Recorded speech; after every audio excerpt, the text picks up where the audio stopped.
Okay guys, we've got the 4 wheel brands here from the wind tunnel test we did yesterday with Jesse Coyle down at the South Australian Institute of Sport. Day went well, a lot of tyre changes, over 50 tyre changes, tubeless GP5000, so my thumbs are seriously sore and my hands will be a bit shaking when I bring things up to show the camera, but it went well. Jesse's going to do an independent detailed analysis on his show, with Chris on their show. With raw data. So he gets full access raw data straight from John Pittman at the tunnel to them. So I am not managing any of the data that Jesse receives. I'd rather he does it independently. I'll do something later as well and show some detail. But with wind tunnel tests, with manufacturers doing them especially, the credibility in the past has been questioned. So I'm trying to keep that independent and as open and transparent as possible. That's why I brought him down there, so he could physically see it himself. He's not paid to be there. He is no part of Caden Cycling. He was purely invited to check the difference between these wheels. The reason these wheels are chosen is because the Scope Artec 6A performed best in the Bicycle News test of 18 wheels back in November last year. If you haven't seen that, I highly advise to go and have a look at it. It was a great test. The 6 wasn't tested, it was the 6A, which is the wider version. This is the same depth, just slightly narrower, but we wanted to test the 2 because every single pair of scopes in Australia, except that one pair that we've found, and Jesse and I have looked everywhere and multiple other people, are the 6, not the 6A. The 6 is the very abundant wheel, and for some reason the 6A, which is wider and more suited to a 28 and a 30mm tyre, is not the wheel that's been chosen for whatever reason. Then we've got obviously my wheel and a steel spoke and a carbon spoke and a hidden and not hidden nipple, which you'll see in the results.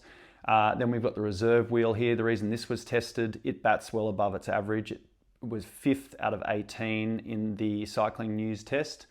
And they're, out of all the big brands, I'd say that's probably what I would recommend as the best value all round for the price point of it and the quality of it, from everything I've seen from multiple riders to speaking with mechanics and shops. So I wanted to include that.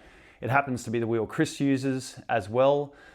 So he rides that. So it's cool to test his wheels as well, see how they perform.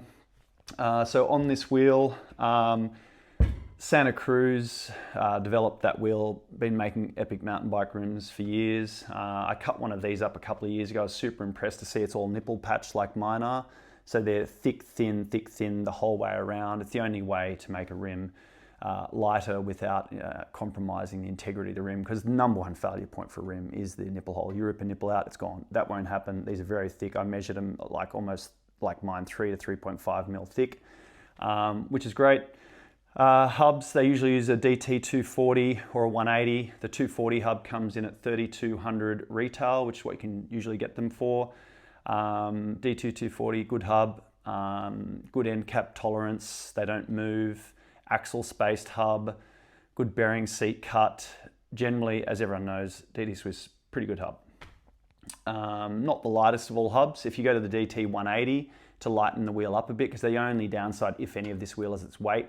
It's 300 grams rough, just a bit, 290 to 300 grams heavier than all these 3 wheels in a carbon spoke version, and 180 grams odd lighter than my steel spoke version.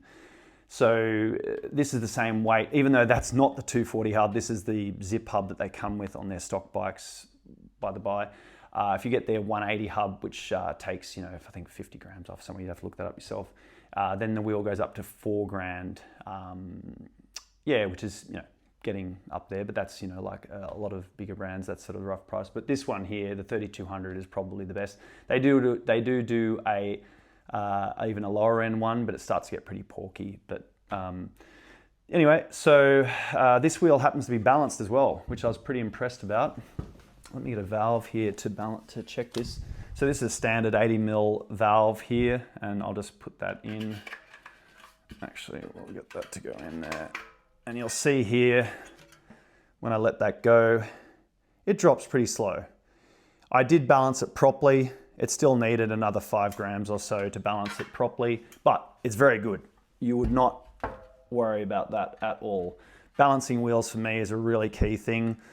If you'll see my wheel here, when we let that go, it's very slow to go down. You don't want the balance to be perfect. You always want the valve to be a little bit heavier, because the valve sits further inbound. So when it starts rotating up to, about 70 or 80 K, when it really matters for balance, that becomes a little bit lighter than the centrifugal force, with the bullet being further outbound. So you don't balance fully, and you'd be nitpicking if you were anyway. You just want to take the heat out of the imbalance. Whereas this pair of scopes aren't balanced at all. That pair, strangely enough, has a bit of balance in it. It still needs close to like 15 or 20 grams more, but this one needs the full 30 grams. You can see how quickly that dropped there. It'll just drop again, like if you let it go. So the average weight for my wheels is about 15 grams per wheel of balance weight. I'll show you what I mean by that. This here is one of my bullet balances. We'll put that on the scope, and it's got some blue tack on it because it needed some extra weight for the scope and needs to stick to it as well. And then this will balance the wheel out, and I'll show you the weight of that in a second. Shouldn't have taken that out. Anyway, I'm putting the balance where it would normally sit inside the rim. It sits in one of the assembly holes and sits about there. So now when you let that go, yeah, it's dropping a lot slower. So that's put on the scales, it's about 14 or 15 grams. Yeah, just a bit over 14 grams. So that's what I mean by balancing the wheel. And the reason I'm showing that is because we're about to weigh all the wheels. You need to know that 30 grams of balance weight has to be taken off the total weight of the wheel. We're not going to take the rim tape weight off them because obviously, they've got rim tape. But if you were to weigh wheels, it's industry standard, no balance extra weight or rim tape or anything like that. But when you take the bullet balance out of my wheel, it's the exact same weight almost, within like 5 grams of the Scope Artec 6A. This 6, even though it's narrower, seems to be a little bit heavier than the 6A, which is the bigger, wider wheel, but not a huge amount. So, a little bit of extra material or resin flow or something has caused that, because it's got exactly the same spoke count and the same hub. Talking about spokes, let's have a look at this. So I'll just show you, because carbon spokes are very important, and I want to show you here quickly which spoke the scope comes with. So this is just some pictures of the scope hub here. I'll zoom in on it so you can see it. Had to go outside. They don't have any branding on the spokes themselves, but on the inside of the nipple, you can see the Venoa logo on the spokes. This is a very good spoke, and it's the same spoke I use. It's the only spoke I would trust for carbon spokes. These guys patented and developed a system over the last 10 years. This is the same factory where I'm at for my rims, and I've been there since 2014. I'll show you how they made that spoke, because there's a lot of carbon spokes that have had issues, and I've got a graveyard of them behind me here, and I'll show you how a few of them fail. But I've just shown you, 4 or 5 photos of the logo Venoa in there. You can see it's the Artec hub. Now, I'll pull up one of my spokes here. This is out of a wheel, so you can see it a bit easier. So there you can see the same logo, Venoa, on the nipple itself, and then on the spoke just here. So that's very important, because it's the only carbon spoke I would trust to use, and I'm about to show you why that's the case. So I'll grab one of them here. I got this from the factory a long time ago. They've been developing these for a long time. It'll just show you how that spoke captures the nipple on the end. This isn't really the nipple per se. This is part of the spoke where it'd normally be threaded on the steel spoke. You can see how it's not connected on the end there, You can see how this area here is wider than this area here. So the only way to hold the end piece on a carbon spoke is to have this slide over here and then clicks into place, and it can't slide off because this area has more material and stops it coming off.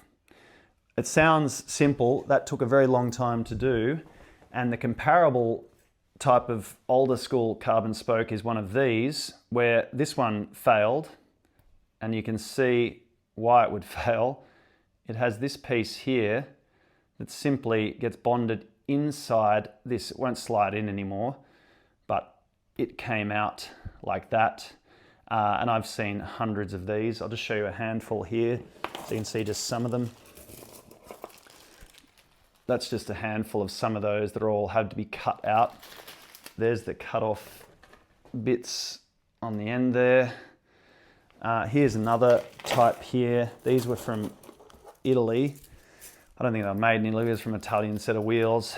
They were only 6 months old and had to be rebuilt. They're cut. They look like steel spokes. They've got the same ends, but they're actually carbon in the middle. I'll snap one for you. There we go. You can see the carbon there. So you can actually replace this carbon spoke with a steel spoke. It's the same fitment, but they pull the steel section out of the carbon, and it doesn't take long for it to happen. I'm not trying to hassle them. It's just reality.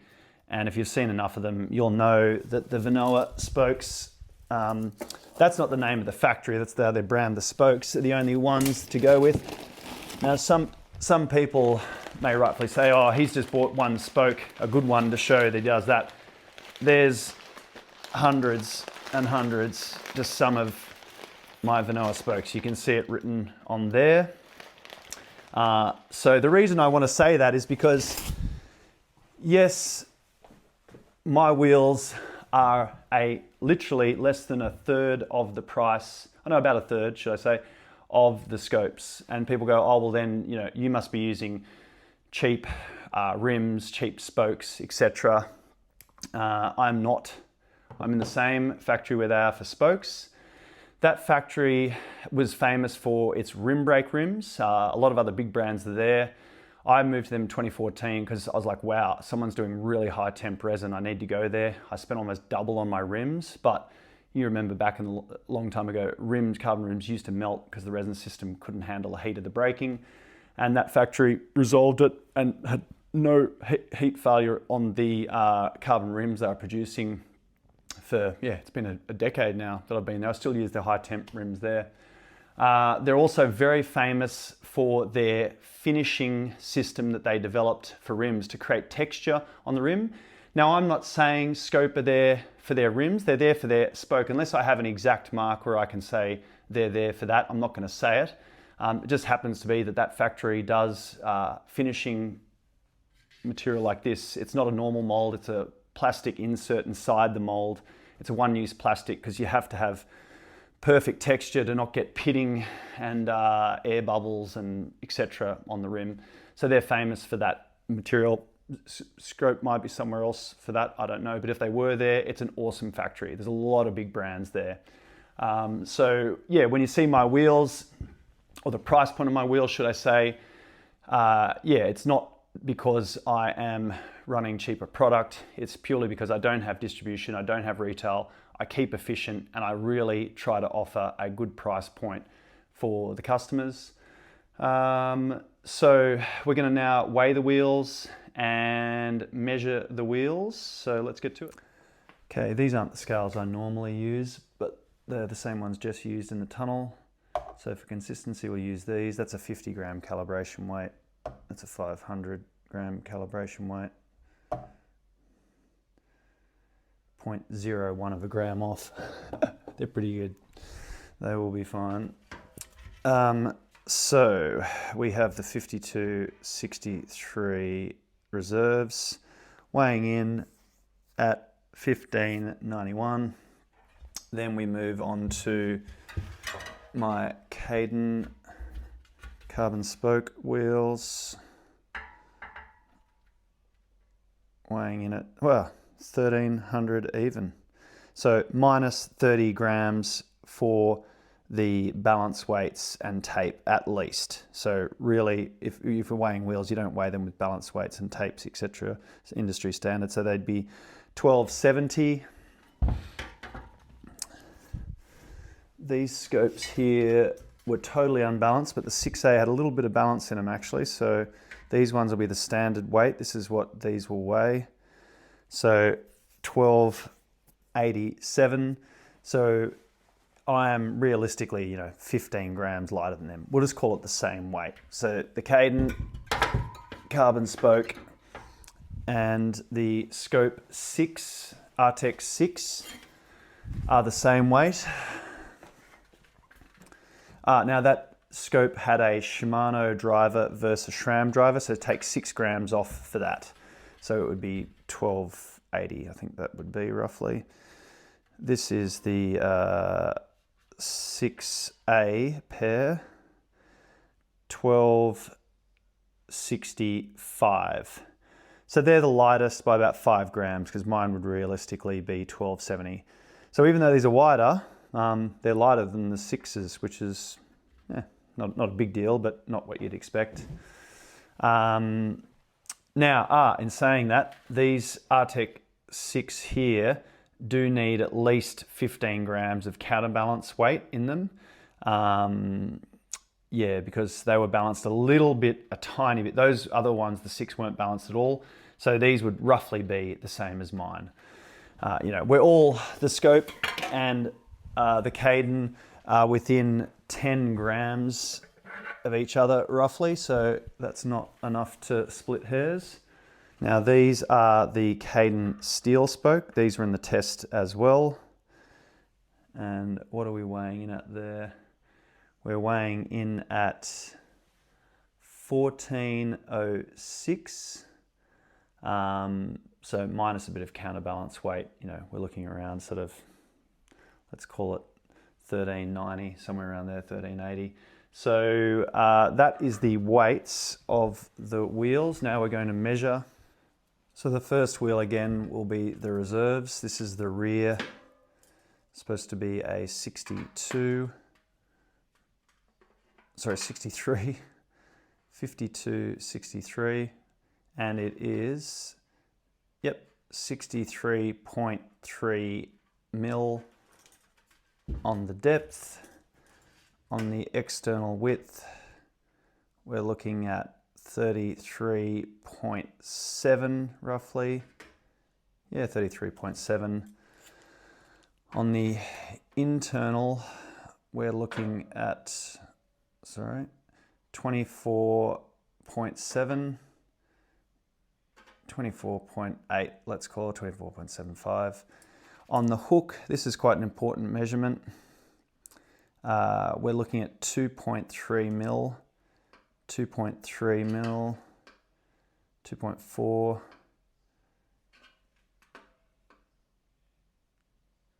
Yeah, 2.4, 2.3.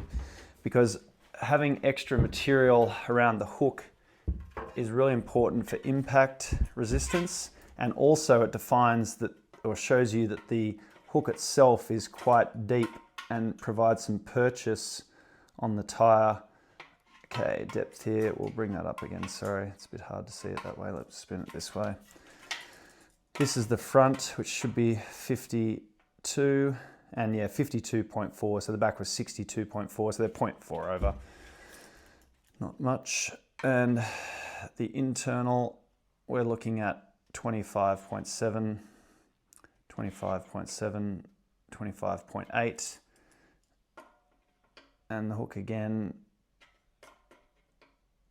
2.6, this is a little bit wider, this one, 2.8, 2.7. So there's quite a good hook on the reserves, which I like, and it goes in, there's some good depth on it as well, which you can measure. That way you're less likely to have a tire blow off because the tire is being held correctly by the hook.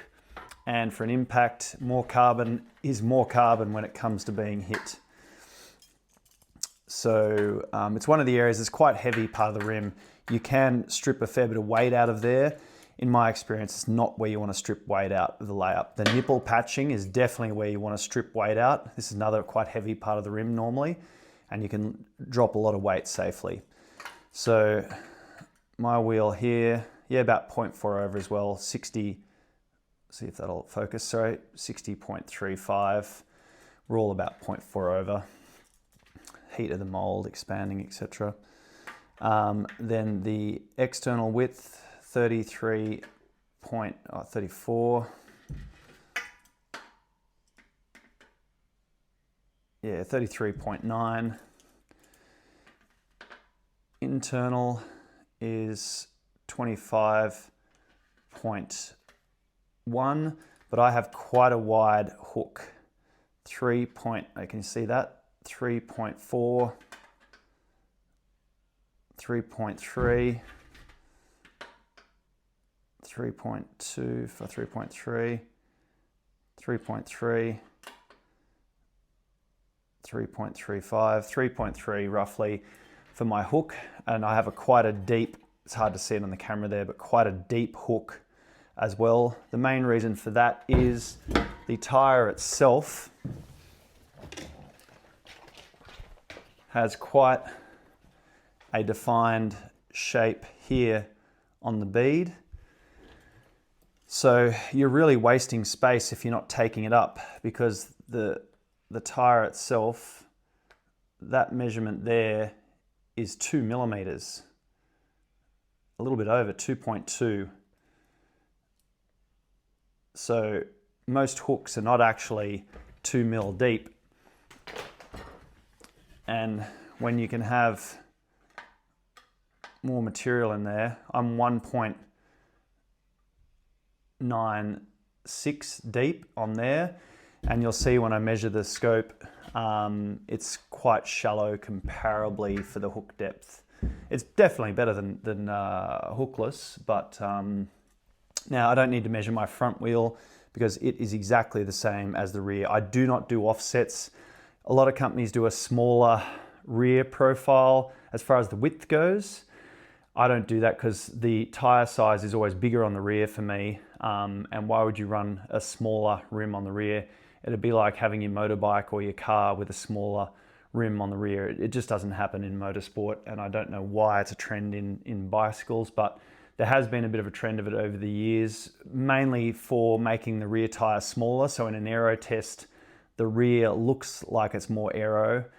But yeah, for me, that's where all the heavy lifting is done in the rolling resistance department. So you want as much internal and width in the rear as possible, so I don't narrow mine out. We'll see what these are. So 31, you can see this is a bit narrower, 30.8. Yeah, around 30.8 mil wide. Well, it's a bit wider there than it is here. The depth, sorry, let me do that first. This should be 65. What are we here? Yeah, 64.9. That's good, under the new UCI regulations. Good work, Scope, you've done well there. Internal, we're looking at about 23. This is the narrower. This is the Artex 6, not 6A. So the 6A is going to be a bit wider like the other wheels we've just looked at. The hook on these, oh sorry, can you see it there? It's about 2. So yeah, it's like a mil smaller, which means your internal width looks wider because the hook is smaller.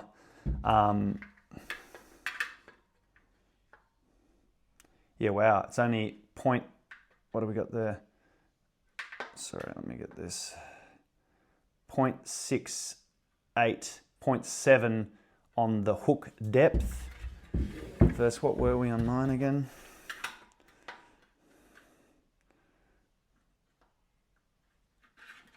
Sorry.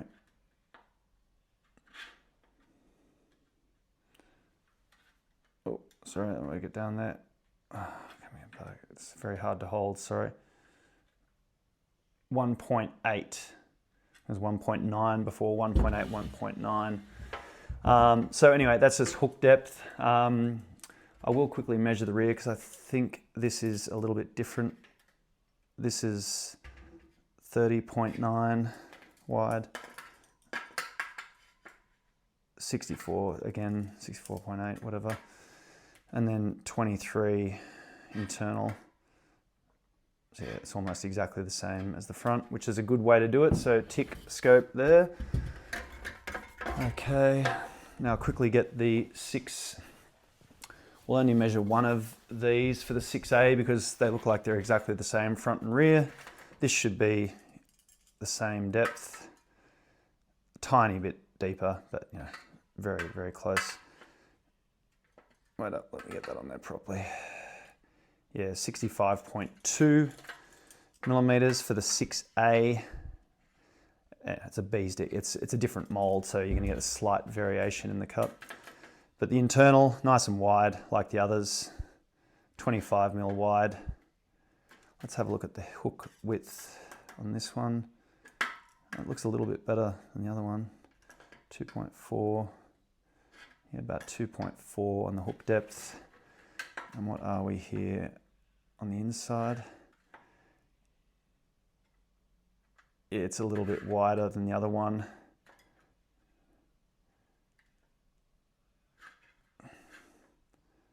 Yeah, it's about 1.2, 1.3. So the 6A, in my opinion, is the better wheel of the two, not just because of that, but a little bit more hook depth and a little bit more meat here is what I prefer to do. That's just my opinion. Every designer does their own thing, but just a bit more impact resistance, a bit more meat, a bit more hook purchase on the tire, because the bead shape's already there. You may as well make use of it. Yes, when you do a wider hook like me, your internal looks a little bit narrower, but it's not narrower because where it touches on here and where your tire is actually sitting isn't changed. It's just that the hook on the top of it takes up the space a little bit more to the natural form of the tire. So you're not actually losing internal where the bead, the most important part of your tire, sits. It's just the hook is filling that void. So, you know, you could say mine would be a mil or a mil and a half deeper on the hook if that was the case. When the client, I'm not affiliated with any of these brands. These are all client wheels. So the reserves were given to me by a friend, and the 2 pairs of scopes were 2 really cool guys that I've just met through other friends that have lent me their wheels. The reserves are solid as a rock, which is one of the reasons. This isn't even the DT hub, but this hub is surprisingly good from Zipp. I'm pretty damn impressed with this hub. There is no movement in that, and we noticed it when we were putting in the rig in the tunnel that they just sat well. This system is an axle space system like I use, same as the DT Swiss. That system there has no preload or axle spacing or spacer sleeves at all, which is, yeah, it's very different, but it's what it is. That's just the design of it. With mine, I have one of the tightest end cap tolerances I've ever come across, because these things can get very loose after a while. It's not easy to do that. It's an interference fit versus an O-ring only capture. And I machine the axle a little bit bigger, and then I polish turn the axle to the interference fit, which allows me to get that like it is. It does not move. There is no movement in there. I did weigh my axle system and end caps compared to the scope, and I'm pretty close to double the weight for the axle system.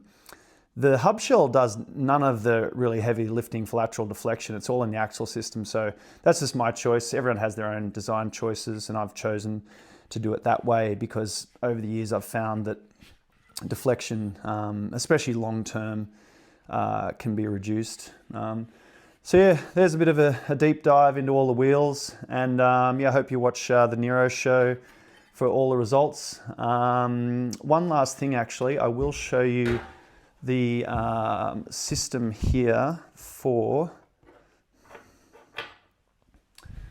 the carbon spokes, because carbon spokes can be a bit fiddly. I've chosen on mine, I've got the scope keys here. I've had to true a few of these, so I have worked out how to do it.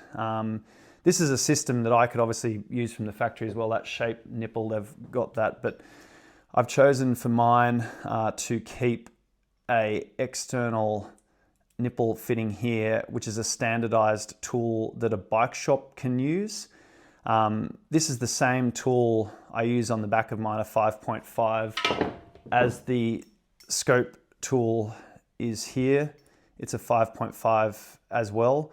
I'd be very surprised if you took out the nipple of the scope, it didn't say Venoa on the nipple as well, because it says Venoa on the spoke, should I say the hub end nipple for the carbon spoke. The way the hidden nipple works for the scope is you have 3 very tiny prongs on the end of this tool here that you have to hold onto the nipple inside the rim on, and they're less than a millimeter thick. They're about a mil thick, each one of them. Very tiny little prongs. That's their choice. I personally find it a bit hard to get it in the hole where it's good. You can hide the nipple. There is a benefit to this, that you can hide the nipple, but after it gets some gunk in there and stuff, it's a little bit different to hold, and you do need their own, well, it's not a proprietary tool, but their own tool. So generally, with a truing on mine, you can hold it. This is a partially hidden nipple on mine. It's not like a big exposed nipple, but you can hold that like that. So yeah, that gives you a gauge for serviceability. For a standard bike shop, if you're overseas and you snapped a spoke or something, it's a little bit easier. The scope system is good as well, and theirs has a benefit that you can fully hide their nipple for a bit more aerodynamics, because hidden nipples do make a big difference. I happen to have chosen this for serviceability, and I run my hidden nipple then on my steel spoke, because the steel spoke is very easy to hide a nipple and not have serviceability issues around it. You can see here how it's not like a normal internal nipple. This is the same as an external nipple would run, but with an hidden internal section. I know that sounds complicated, but it's not. The internal nipples, I never use them at all, because they've got a tiny little hole and you can't get any movement alignment of the nipple, and you end up breaking spokes with internal nipple rims, which I detest, whereas these aren't. They're like an external nipple hole, a larger one, which allows conformity of the nipple when you get the offset drilling to make sure there's nothing broken. And the scopes are the same, which is a good thing. That stylus system there, we got a bigger hole coming out for a hidden nipple, is much safer. My carbon spokes, you can see here, have exactly the same hole, but the nipple is just exposed a little bit, versus a normal aluminium wheel like the Reserve has quite a large nipple area exposure, and this area of the rim is traveling much quicker than down here, so the aerodynamics up here are really critical, and that's why hidden nipples make such a difference in aerodynamics. And one of the reasons the scope tests so well, it has a low spoke count hidden nipple front wheel, the same as mine does, and I'll just get that other one. So when you run a steel spoke hidden nipple, the blade of the steel spoke is very small down here. It's bladed all the way to the end on this critical part of the high speed rotation of the wheel, a bit like a water skier getting whipped. You're much faster when the rope is flicking you out around the boat. This area is traveling probably 10 times the speed of this area. But with a carbon spoke, this is exactly the same for all carbon spokes manufactured like this. You can see it has a large round shank here going to a blade up here where it's not as important. It's exactly the same on the scope here. You have a round section here going up to a nice blade here, but this is really the area and the reason why my steel spoke wheel tested so well in the tunnel, and the reason the carbon spoke can't get a blade right up the end is this little part here has to be put on the spoke. Sorry, I'll try and get that to focus. Has to be put on the spoke before it gets this section molded onto it, because then that clicks it into place. That's why that shank is so long on carbon spokes and you can't fix it, which is annoying because these are the only carbons. Sorry, battery died. What I was trying to say is you can't change that, and I really can't see a way that you will be able to in the future. Hopefully someone develops something new. Not that it's horrible, it's just what it is. Steel spokes will always be a little bit more aero than carbon spokes. But carbon spokes, obviously have benefit of weight, etc. And that's just one of the differences there that you can see, and the reason why I go hidden nipple on the steel one to get the full aero advantage. In saying all this, I don't want to come off like I'm saying Kadon is perfect at all. I've had major hub issues in the past. That's where all the gremlins are in a wheel. And I've had to throw out hundreds of them, fly to the factory multiple times. Bearing seat cut tolerance variation is the biggest one for me. I'm an absolute stickler for that. If you get the bearing seat cut wrong in a hub, it will squash the bearing or be too loose.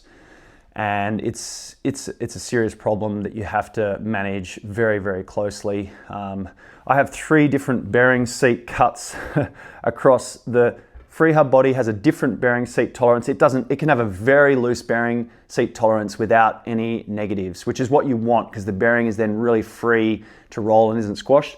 Then you have a stronger bearing seat, a tighter, should I say, bearing seat cut in the center hub shell bearing, and then a medium one in the non-drive side of the hub, because that doesn't need to be as tight, whereas this center one takes all the work, and the central loading of the wheel really goes through that center hub shell bearing. So any gremlins are your friend if you bother to look at them, and you can really get, sorry, my glasses still on, major improvement. Another big one is the free hub bodies, especially with these ratchet systems. The patent has now expired from DT Swiss. These ratchets here are pressed in the factory. They don't use the mass production ratchets. If you look really close, there's little serial numbers in there. And they're only pressed, they go through a rolling press. They're only pressed 2 at a time instead of, you can press a dozen at a time if you wanted to, but the precision of them much higher. But the reason I show you this is because both these free hubs are from the same factory where I'm at, but most people use this as a spring seat inside here. So that would normally sit inside. It also stops the ratchet ring from going in, receding in too far inside the free hub body, because they can turn into a fixie when that happens, because the splines are exposed and this one can cross over into this one. That has happened. There have been big issues with this system over the years that have been resolved in many different ways. But what I've done, instead of having a part that could potentially be lost or not aligned correctly, or just another part that a customer or mechanic doesn't have to deal with, I simply, in mine, moved to a C-clip that sits inside the relief groove that's cut in there that has to be cut. You need a relief groove because the machining tool can't touch the base, and then you'd end up with a lot of swath and weird machining at the bottom. So that, you probably can't see it there, but it's sitting inside here. That stops the ratchet ring from receding too far into the hub, and then you can never ever have a situation of a fixie like you could potentially on a lot of other brands with these systems, where that, my friends, is a lockup, and you do not want that. That part cannot be really seen, or you can remove it if you wanted to, but you wouldn't. And it's not a problem for a customer or a mechanic to ever have to deal with. So yeah, little things, they all add up. The key thing for me is an axle-spaced system hub. I have some of the longest protrusion of axle ends outside the bearing, so the end cap has more purchase on top of it. So the free hub would go on here. Just before I do that, I have multiple different variations of spacer sleeves as well, with tiny increment changes. So if there was ever an issue where you had a wheel that got really, really, really old or something and needed a slight bit of extra preload on it, or any changes. So as you'll see, this black coloured spacer sleeve, I colour code them, is 15.32 versus 15.35. So we're talking 0.03 millimeters of difference in a spacer sleeve. That's how critical the error rate is, or the preload rate can be on a bearing. That also applies to axle spacing. These are polished, machined axles with hard anodizing, as you can see. Even some other big brands, you look at their axles, they're just silver, they're not even anodized. This one has variants, so it's easy, and then it gets hard right at the point, actually I had to push it harder even, to get it on where the seat is and it stays for the center hub-shell bearing. The interference fit, again, for both sides of the axles is very, very tight. You can hear it. You can hear that. So, yeah, having that correct with the alignment of the bearing seat cut, etc., is not an easy task, and I'm very lucky to work with a factory that are willing to put up with my 3-digit tolerance demands, and they do a very, very good job. So, yeah, at the end of the day, it's been a cool test. Yeah, we've got some very fast wheels, and they've all performed well in the tunnel. And Jesse's going to do a heap more information, and we'll release some more data, and I hope that gives you a better understanding of what we've tested. Thanks.